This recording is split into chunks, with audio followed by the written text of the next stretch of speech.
दोस्तों, आप लोग कैसे हो? मैं फिर से एक नई कहानी लेकर आया हूँ। कहानी शुरू होती है, अमेरिका की सेना ने एक छोटे से नगर पर परमाणु बम गिरा दिया, जिसकी जनसंख्या मात्र 2000 थी। भयभीत नगरवासी सभी एक भूमिगत सीमेंट कारखाने में शरण लेने को विवश हो गए, क्योंकि पूरा नगर अचानक एक पारदर्शी कांच के गुंबद जैसे आवरण से ढक गया था। सेना ने उस आवरण को हटाने के लिए अनेक प्रयास किए, परंतु सभी निष्फल रहे। अंतर्राष्ट्रीय स्तर पर उपहास से बचने के लिए सेना ने यह झूठ फैलाया कि नगरवासी किसी भयंकर विषाणु से संक्रमित हैं। नमस्कार, यह कथा सुप्रसिद्ध लेखक स्टीफन किंग के उपन्यास पर आधारित विज्ञान प्रेरित भयावह धारावाहिक गुंबद के नीचे अंडर द डोम की चौथी कड़ी से ली गई है। पिछली कड़ी में देखा गया कि बमबारी के बाद भी कांच का गुंबद अक्षुण्ण रहा, जबकि उसके बाहर का समस्त क्षेत्र मलबे में तब्दील हो गया। अब नगरवासी यह मानने लगे कि यह गुंबद शायद उनकी रक्षा के लिए आया है, लेकिन तभी एक ट्रक एक राहगीर को बचाने के प्रयास में नगर के जलाशय टावर से टकरा गया,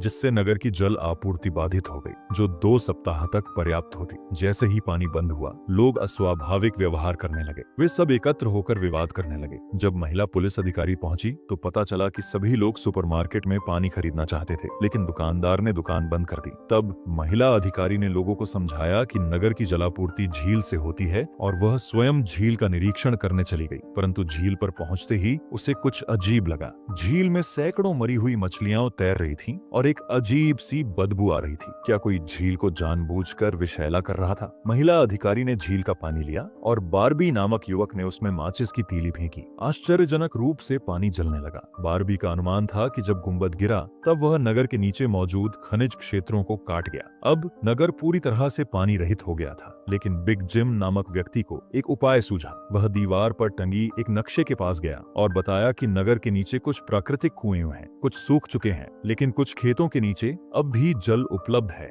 वह किसानों से बात करने निकल पड़ा। उधर जब महिला अधिकारी और बारबी नगर लौटे तो देखा कि नगर में अफरा तफरी मच गई है। लोगों ने दुकान में घुसकर पानी और खाना लूटना शुरू कर दिया। पुलिस चेतावनी देती रही, लेकिन किसी ने नहीं सुनी। अंततः पुलिस को एक धुएं वाला हथगोला फेंकना पड़ा। लोग खांसते और आंसू बहाते रहे, लेकिन फिर भी रुके नहीं। एक रेस्टोरेंट में तो हालात इतने बिगड़े कि किसी ने मालिकिन की हत्या कर दी और वेटर को बेहोश कर दिया। तब महिला पुलिस अधिकारी को प्लान बी अपनाना पड़ा। जो वह करना नहीं चाहती थी, उसे बंदूक निकालनी पड़ी। लेकिन जैसे ही वह गोली चलाने ही वाली थी, तभी अचानक उस पर पानी की बूंदें गिरने लगीं। उसने ऊपर देखा, बारिश हो रही थी। लोगों ने झगड़ा रोक दिया और खुश होकर आसमान की ओर मुंह करके बारिश का स्वागत करने लगे। गुंबद गिरने के बाद से कई हफ्तों से बारिश नहीं हुई थी। क्या अब गुंबद हट गया था? कुछ लोग तुरंत कार लेकर गुंबद की सीमा पर पहुंचे। एक लड़के जो ने हाथ बढ़ाकर गुंबद को छूने की कोशिश की। गुंबद अब भी वहीं था, लेकिन आश्चर्य की बात यह थी कि बारिश सिर्फ गुंबद के अंदर ही हो रही थी। गुंबद के बाहर बारिश नहीं हो रही थी, पर अंदर झमाझम वर्षा हो रही थी। एक महिला ने यह निष्कर्ष निकाला कि यह गुंबद शायद अपनी एक सूक्ष्म जलवायु माइक्रोक्लाइमेट बनाए हुए है। झील से वाष्पित हुआ पानी गुंबद के भीतर ही रह गया, बाहर नहीं निकला, और शायद गुंबद ने जहरीली गैस मीथेन को भी छान दिया, इसलिए यह वर्षा का जल पीने योग्य था। अब और भी ज्यादा लोग मानने लगे कि यह गुंबद वास्तव में उनकी रक्षा कर रहा है।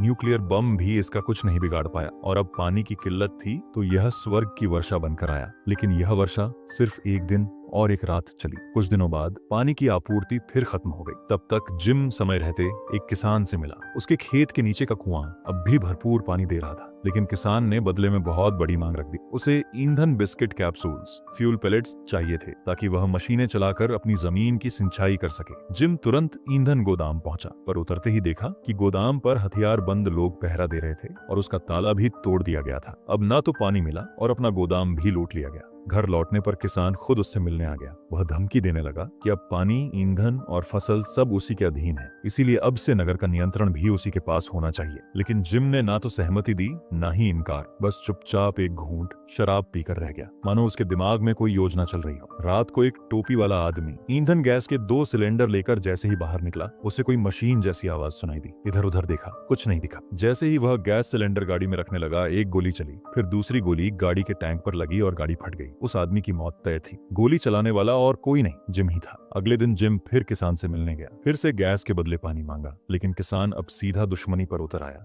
कह दिया कि अब उसे गैस की जरूरत नहीं। उसे भरोसा था कि जैसे ही लोगों को पानी नहीं मिलेगा वे जिम से नाराज हो जाएंगे और वह खुद नगर का नेता बन जाएगा। लेकिन जिम ऐसा नहीं होने देगा। वह पुलिस स्टेशन जाकर महिला अफसर को सब बता देता है। फिर वे दोनों किसान के पास जाते हैं और कानूनन कुएं का अधिग्रहण मांगते हैं, पर किसान अपने आदमियों को पुलिस पर गोली चलाने का आदेश दे देता है। जाहिर है अब वह किसी नियम कानून को नहीं मानता, किंतु जिम के पास फिलहाल लोग कम थे, इसलिए उसे पीछे हटना पड़ा। इसके बाद जिम ने नगर के लोगों को एकत्र करना शुरू किया। जैसे ही लोगों को पता चला कि कुएं को छीनना है, वे सब जिम के साथ हो गए। परंतु बारबी नामक युवक ने विरोध किया। उसे डर था कि इससे लोग मारे जाएंगे। उसने सुझाव दिया कि कुएं को विस्फोट से उड़ा दिया जाए, जिससे पानी अन्य कुओं की ओर बहने लगेगा। जिम ने यह सुझाव ठुकरा दिया तो बारबी ने अकेले ही कार्रवाई की। रात को वह चोरी छिपे खेत में घुसा और कुएं में विस्फोटक लगा दिया। परंतु जैसे ही आग लगाने ही वाला था, पीछे से एक व्यक्ति ने उसे पकड़ लिया। योजना विफल लग रही थी, पर तभी गोली चली। जिम अपने साथियों के साथ वहां पहुंच गया था। बारबी ने मौका पाकर उस व्यक्ति को काबू में कर लिया और सफलतापूर्वक विस्फोटक को सक्रिय कर दिया। कुएं में विस्फोट हुआ और गोलीबारी रुक गई। लोगों ने जब देखा कि कुआं तबाह हो गया है तो वे सभी भाग खड़े हुए। अच्छी बात ये रही कि अगले ही दिन अन्य कुओं में वास्तव में पानी आ गया। लेकिन तभी एक लड़की ने पानी का गिलास पत्थर पर डाला और वह पत्थर पारदर्शी हो गया। क्या ये पानी